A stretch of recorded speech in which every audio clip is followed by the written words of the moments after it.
It was a cold evening in the city. People were rushing in and out of the subway station. Most had headphones in their ears. Some were talking on the phone. No one noticed the quiet man sitting on the bench. He wore an old jacket. His shoes were dusty. His head was down. He looked tired, like someone who hadn't slept in days. His name was Ryan. Ryan didn't talk much. He just sat still, watching people, holding a small paper bag with a sandwich inside. That was his dinner. He didn't have a home. He didn't complain. He just lived his life quietly. But this night was different. 2 police officers walked into the station. They were young. One was tall and thin. The other was short and had a loud voice. They looked around, whispering to each other. "That's him," the short one said, pointing at Ryan. "Looks like the guy from the report," the tall one replied. They walked toward Ryan with fast steps. "Stand up," the short officer shouted. Ryan looked up, surprised. "Is something wrong?" "You know what you did. Don't act innocent," the officer snapped. "I think you have the wrong person," Ryan said calmly. "Oh really?" the tall officer said, grabbing Ryan's arm. "You matched the exact description. Brown jacket, black pants, unshaved face. You're under arrest." Ryan didn't fight. He didn't run. He simply stood up and said, "Okay." That made the officers more angry. "Look at this guy, acting like he's smarter than us," the short one said. "Don't worry," the other replied. "He'll talk after a few hours in the cell." They handcuffed him right there in front of everyone. Some people stalked and watched, but no one said anything. Ryan was just another suspect in their eyes. At the police station, the officers dragged Ryan into a small room. It was cold. One flickering light hung from the ceiling. A table, 2 chairs. They pushed him into a seat. "Where were you last night at 9 p.m.? the short officer asked. "I was at the park," Ryan answered. "Doing what?" the tall officer asked. "Feeding the dogs." They both laughed. "Right? Feeding dogs. At night. That's a new one," the short officer mocked. Ryan stayed quiet. "Let me guess," the tall one said. "You also saved a kitten from a tree." Ryan looked at him and calmly replied, "Yes, actually. 2 days ago." The short officer hit the table. "Enough with your jokes." But Ryan didn't look scared. He just sat there, hands on the table, eyes steady. Whispers in the station. Outside the room, other officers started to hear about the arrest. Who did they bring in? Some homeless-looking guy from the subway. Again. "We just arrested a man like that last week. He wasn't the thief." But the short officer didn't care. He was excited. "This guy's going to be easy to break. He looks like he hasn't eaten in days." But one older officer, named Clark, watched from a distance. Something didn't feel right to him. That man's eyes. They were calm. Too calm. Like someone who had seen much worse in life. Clark walked into the room. "Let me talk to him alone," he said. The young officers left. Clark sat down across from Ryan. "What's your name?" "Ryan." "Last name?" "I don't use it anymore." Clark leaned forward. "You don't seem like a thief, but you're not scared either. That's rare." Ryan smiled slightly. "I've seen fear. This isn't it." Clark paused. "Who are you really?" Ryan looked at him for a few seconds, then quietly said, "Call my brother." Clark raised an eyebrow. "Why? What's he going to say?" Ryan replied, "You'll see." Clark asked, "What's his name?" Ryan said just 2 words, "Adam Keller." Clark froze. That name, it sounded familiar. "Wait," he said, "Adam Keller, from Washington?" Ryan gave a slight nod. Clark stood up slowly. He looked shaken. "I'll make the call." Outside the room, Clark walked out with the number Ryan gave him. He called. After a few rings, someone answered. "Office of General Adam Keller, Pentagon." Clark's hand shook. I need to speak with him. It's about someone important." The line went silent for a moment. Then a deep voice came on. "This is General Keller." "Who is this?" Clark swallowed hard. "Sir, we have a man here. He says he's your brother." The general didn't speak right away. Then he said one line, in a voice filled with power. Let him go. Now. Or you'll be the one explaining to the president why you touched a national hero. After the phone call, Officer Clark slowly walked back into the room. His face was pale. His hands were cold. He looked at Rayan, who was still sitting calmly on the chair, eyes focused, hands resting on the table. You really are his brother? Clark asked quietly. Rayan gave a small nod, but said nothing. Clark sat down across from him again. This time, he wasn't acting like a cop. He looked more like a man who had just made a big mistake. Why didn't you say who you were? Clark asked. Rayan replied softly. Would it have mattered? Clark had no answer. Outside the room, whispers were getting louder. Word had spread. The man they arrested might be the brother of a powerful U.S. general, someone with connections in Washington. The two younger officers who arrested Rayan were now sweating. They tried to look busy, but everyone knew they were scared. Flashback, the quiet life. Before this night, Rayan had lived in the shadows. He stayed in a small shelter behind a church. He spent his days cleaning the street, feeding stray animals, and helping old people cross the road. People knew him, but no one really knew him. He never told anyone about his past, never talked about his family, never bragged, never showed pride. Even when some people laughed at him or gave him strange looks, he stayed kind. He would give his food to hungry kids and sit quietly with the homeless. He had no phone, no car, no job. But he had peace. Back to the station. Clark called for the chief. Soon, Chief Daniels walked into the room. He was a strict man, always proud, always in control. What's going on, Clark? He asked. Clark stood up. Sir, we may have made a serious mistake. This man, he's the brother of General Adam Keller from Washington. Daniels laughed. That's impossible. That man looks like he sleeps on the street. Rayan looked up at the chief. You should call him yourself. Daniels stared at Rayan. He didn't believe him. But something about the way Rayan spoke, so calm, so direct, made him pause. He walked out and made the call. 10 minutes later, Daniels returned, face red, hands shaking. Release him, immediately. The whole station went silent. The officers looked at each other, confused and afraid. Rayan is freed. Clark took the keys and unlocked Rayan's handcuffs. I'm sorry, he said. Rayan stood up, stretched his arms, and looked around the room. You did what you were trained to do, he said. But sometimes, training doesn't teach you everything. He walked out of the room. Everyone watched in silence. He passed by the two young officers who had arrested him. They couldn't even look him in the eye. Rayan stopped for a moment, looked at them, and said one sentence. It's not about power. It's about respect. Then he left. Outside the station, as Rayan walked down the street, the cold wind hit his face. But he didn't care. He was used to it. He had survived much worse. Across the street, a little boy ran up to him and handed him a flower. You're the man who gave my sister food, the boy said. Rayan smiled and took the flower. He didn't want to be a hero. He didn't want to be known. He just wanted to help. Inside the Pentagon. Meanwhile, in Washington, D.C., General Adam Keller sat in his office, staring at a photo. It was a picture of two boys. One was him. The other was Rayan. He whispered to himself, You never told them who you were. Even when they treated you like dirt, you're still the better man. He picked up his phone and called someone. Shut that station down, he said, and send me the report.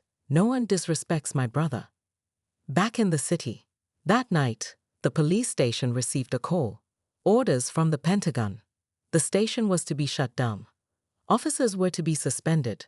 An investigation would begin. Panic broke out. But it was too late. The man they had mocked and arrested had changed everything.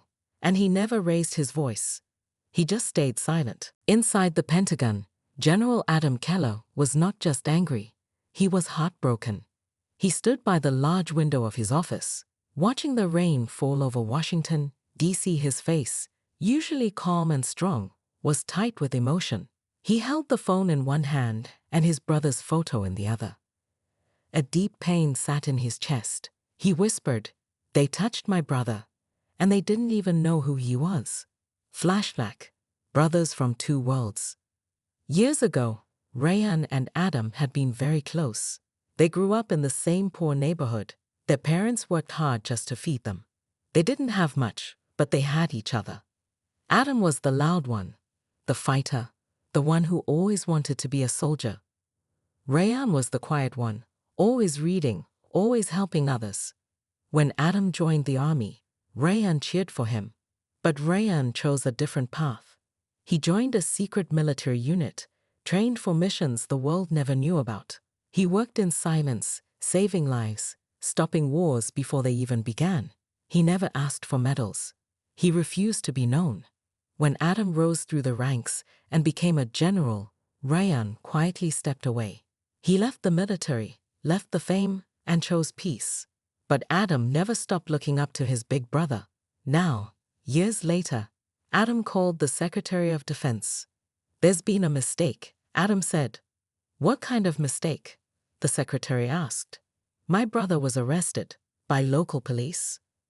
There was a long silence. "Your brother?" I thought. "Yes. He wanted peace. He never wanted to be known. But now they've humiliated him, and I won't stay quiet." "What do you want us to do?" Adam didn't raise his voice. He just said one thing: shut the station down. Launch a full review. Make them understand what they've done. Back at the police station, it had only been 1 hour since Rayan walked out of the station, but everything had changed.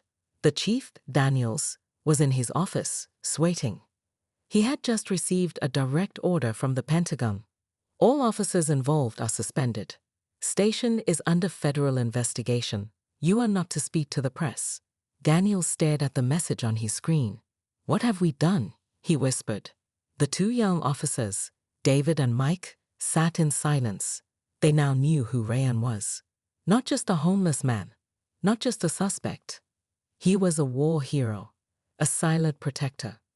Someone who had risked his life in secret for the very country they served. A letter for Rayan. Back at the church shelter, Rayan sat on his usual bench, feeding the birds. A man in a black suit walked up to him. He didn't speak. He just handed Rayan an envelope, bowed, and walked away. Inside the envelope was a letter. "I'm sorry, brother. I should have protected you.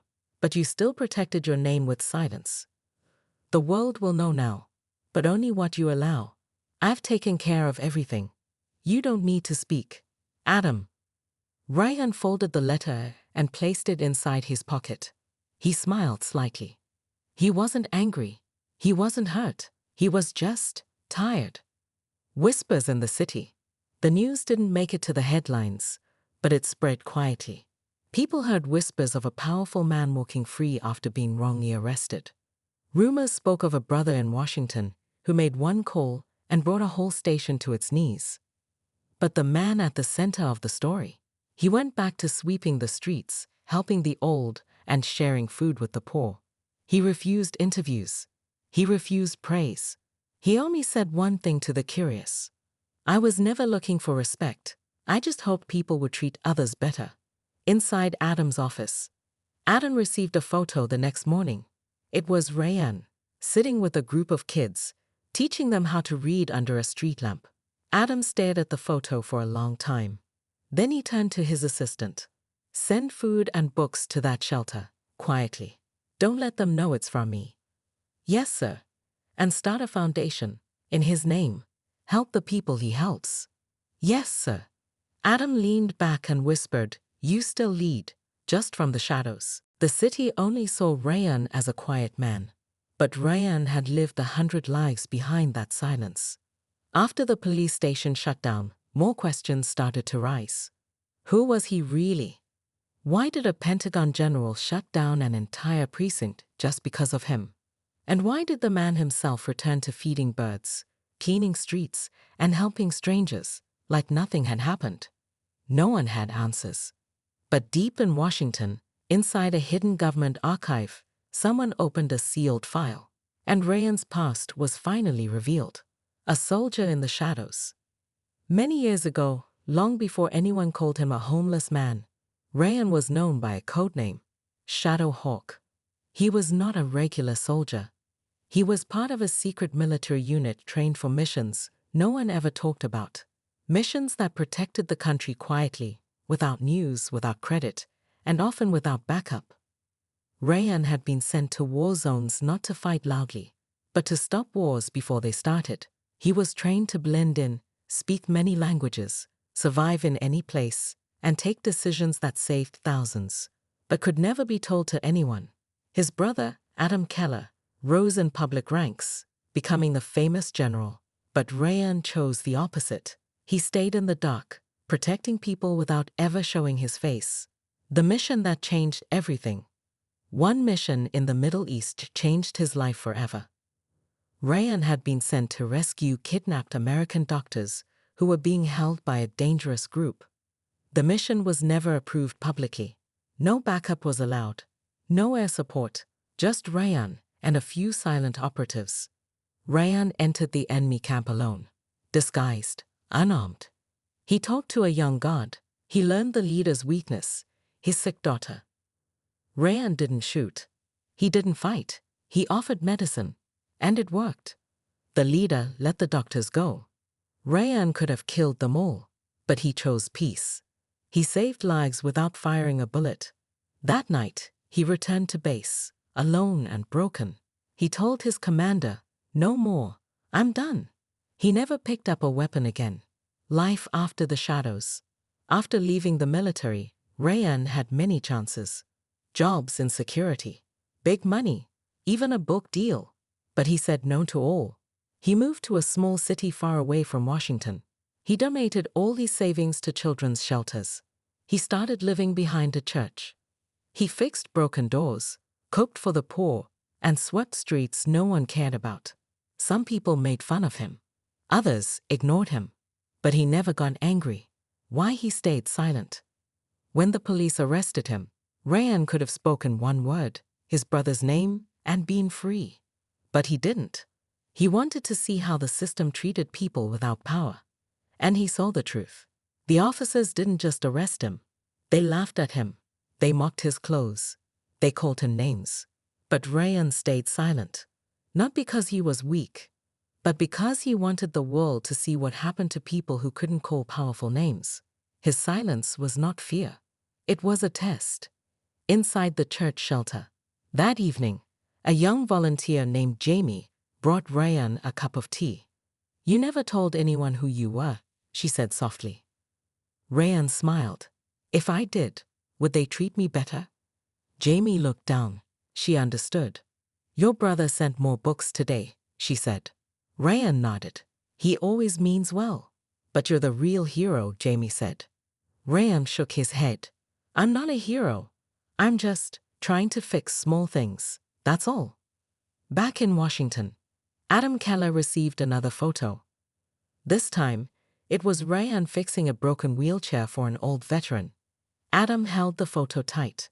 He whispered, "You are always stronger than me." He called his assistant. "I want to name the foundation officially." "What name, sir?" "Call it the Quiet Shield." "After your brother?" "No," Adam said. "After everyone like him. The ones who protect, even when no one claps." Whispers grow louder. In the city, more people started learning about the mysterious man who once lived on the street, but now had the Pentagon listening. Reporters tried to find him. He said nothing. Officers who once laughed now stayed silent. And the police chief, he resigned quietly. Justice had come, not with anger, but with truth. And Rayan, he still walked the same streets, still helped the same people, still gave food to stray dogs and smiled at children. But now, people looked at him differently, with respect, not because of who his brother was, but because of who he was. It was a quiet Sunday morning. The church bells rang softly in the distance. The streets were mostly empty. Children played with sticks and old footballs. A gentle breeze moved through the trees, carrying the smell of bread from the bakery nearby. Rayan was sitting on his usual bench near the shelter. His hands were dirty with grease. He had just fixed an old woman's wheelchair. He wiped his hands on a cloth and leaned back, watching the birds eat breadcrumbs he had scattered on the ground. That's when he heard the car. Not just any car. A black military vehicle. Clean, silent, and serious. The door opened slowly, and a tall man in uniform stepped out. General Adam Keller had finally come. 2 brothers, 2 paths. People on the street paused. Some stepped back. A real U.S. general standing in front of a shelter. This wasn't normal. Adam walked slowly toward the bench. Ryan didn't move. He just looked up and smiled, calm as always. "You didn't have to come," Ryan said. Adam sat beside him. "Yes, I did." For a moment, they said nothing. Just 2 brothers sitting like they used to when they were kids, one in a polished uniform, the other in worn clothes with tired hands. "I should have known what they were doing to you," Adam said.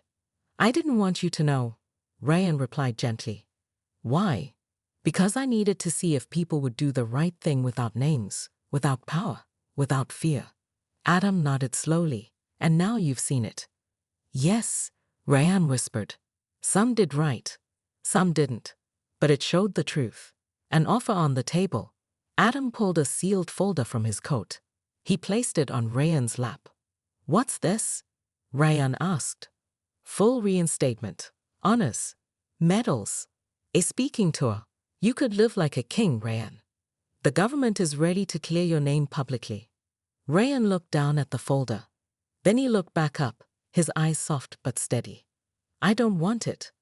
Adam stared at him in disbelief. "You don't want justice? I already got it. The station is closed. The officers were removed. That was enough. But the world doesn't know who you are. They don't need to. I'm not trying to be known. I'm just trying to be useful." Adam's hands tightened into fists. "You're the most decorated silent agent this country has. And they put you in handcuffs like trash." Ryan touched his brother's shoulder gently. "Let it go, Adam. You fight your battles your way. I fight mine like this." Tears behind the eyes. Adam stood up and turned away for a second. His strong soldier mask slipped. A single tear rolled down his cheek. He wiped it quickly, then turned back, straightening his jacket. "You are always the better man," he said softly. "No," Ryan replied. "Just a different kind of soldier. A small crowd gathers." By now, a small crowd had gathered across the street. Whispers spread like fire. "That's the general. They're brothers?" "No way." Adam saw the people watching. He looked at Ryan. It had been 3 weeks since General Adam Keller visited his brother, Ryan. Life in the city slowly went back to normal. People still passed by the church shelter. Children still played near the corner shop. But something had changed. People now greeted Ryan with respect. They waved. Some brought him food. Others came just to talk to him. But Ryan stayed the same. He wore the same clothes. He fixed broken things. He smiled at strangers. And he still said little. But one day, peace broke again. A sudden threat. It started with a loud bang. A gas station on the edge of town exploded early one morning. Black smoke filled the sky. Fire trucks rushed in. Police blocked roads. News vans gathered fast. The city was in panic. Then came the second explosion, this time near a government building. And that's when people realized this wasn't an accident. Someone was targeting the city. And they didn't know who.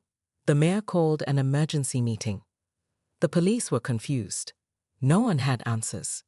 And fear spread like fire. An unexpected visitor. As the city panicked, a man in a suit arrived at the shelter. He carried a briefcase and wore a badge that read, Department of Homeland Security. He asked for Ryan. Ryan was in the kitchen, helping stir soup. The man stepped in and removed his hat. "Mr. Keller," he said, "we need you." Ryan looked up, calm as ever. "I'm not part of the system anymore." The man nodded. "I know, but someone is attacking this city, and we don't know who, but we think you might." Ryan wiped his hands. "Tell me everything," he said. Old skills return. That night, Ryan sat alone in the shelter office. He had maps, photos, and notes spread across the table. He didn't need a team. He didn't need computers. He used only his mind, and it didn't take him long. There's a pattern, he whispered. The explosions were hitting supply points, fuel, government data, and food. They weren't random. They were part of a bigger plan to break the city, slowly, quietly, from the inside, chasing shadows. With permission from the mayor, Rayan quietly moved through the city at night. No cameras, no guards, just him. He watched alleys. He spoke to street kids. He noticed things others didn't. And one night he found what no one else could. A warehouse with strange shipments, boxes with wires, chemicals, maps with red circles. It was a hidden base. He didn't wait. He didn't call backup. He walked in, face to face with the enemy. Inside, Rayan found a man preparing another bomb. The man turned fast, holding a weapon. "Who are you?" the man growled. "I'm just a man trying to stop you," Rayan said. "You don't look like a cop." "I'm not." The man stepped forward. "Then you'll die here." But before he could raise his weapon, Rayan had already moved. He grabbed a heavy pipe and swung it with precision. The weapon dropped. The fight was short. And Rayan stood over him, calm and strong. The arrest. Minutes later, police arrived. The officers were shocked to see Rayan holding the criminal down. A captain stepped forward. "You did this alone?" Rayan nodded. The captain whispered, "You saved the city." But Rayan just walked away. He didn't want praise. He just wanted peace. The city responds. By the next morning, the news was everywhere. Unknown hero stops third explosion. Man, once arrested now saves thousands. People gathered outside the shelter. Some held signs. "Thank you, Rayan." Real heroes don't need medals. Silent but brave. Reporters begged for interviews. He refused. The mayor offered him a medal in front of the city. He declined. "I didn't do it for fame," Rayan said. "I did it because this city is my home. And when your home is in danger, you protect it, no matter who you are." A quiet message.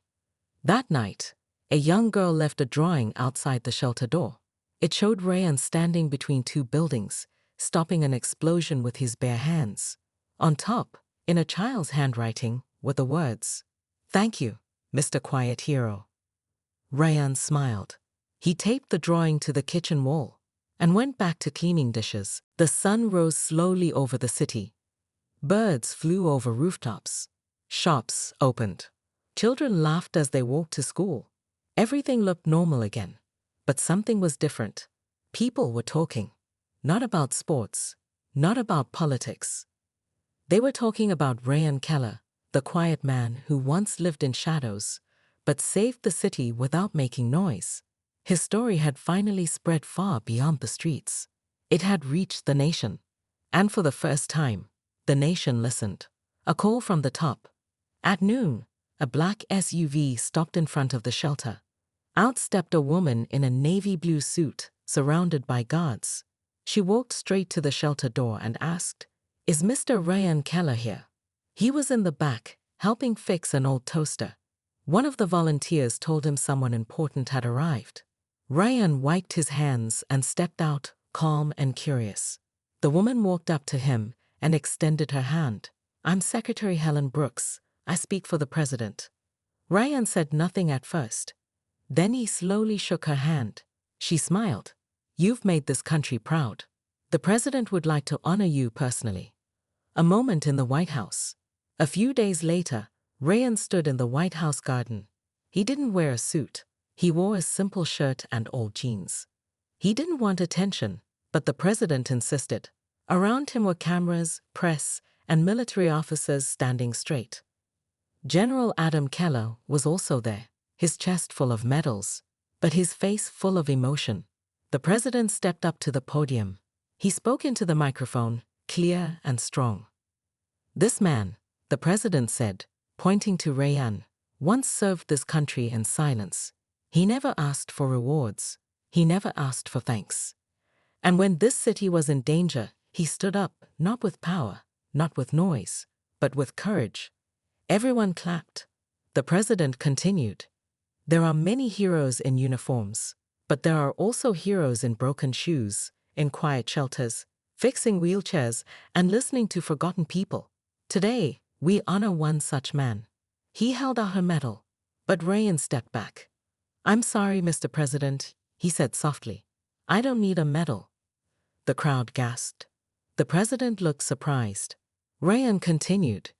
If you really want to honor me, fix the places I came from. Protect the people no one sees. Give them jobs, homes, and hope. That's what matters. There was silence. Then the president slowly nodded, and the crowd stood up and clapped louder than before. Back to the shelter. After the ceremony, Rayan didn't stay in hotels. He returned to the church shelter. The same bench, the same kitchen, the same people. Some asked him why. He always gave the same answer. This is where I'm needed. A legacy begins. 1 month later, the mayor announced something new. A community center in the heart of the city. It would help homeless veterans, poor families, and young children. It would offer food, training, shelter, and care. Its name? The Rayan Keller Center for Peace and Purpose. Rayan was invited to the opening. He cut the ribbon, but didn't speak on stage. Instead, he stood in the back, watching the kids run in happily. And that was enough for him. The final note. Years later, long after he passed away quietly in his sleep, people still told his story. A teacher would say, there once was a man who changed the city with kindness. A boy in a tough neighborhood would whisper, I want to be like Rayan, strong, but quiet. A veteran would salute his name at every community dinner. And on the wall of the Rayan Keller Center, a small plaque still reads, he didn't ask for power. He gave hope. He didn't speak loud. He acted with love. And because of that, we listened.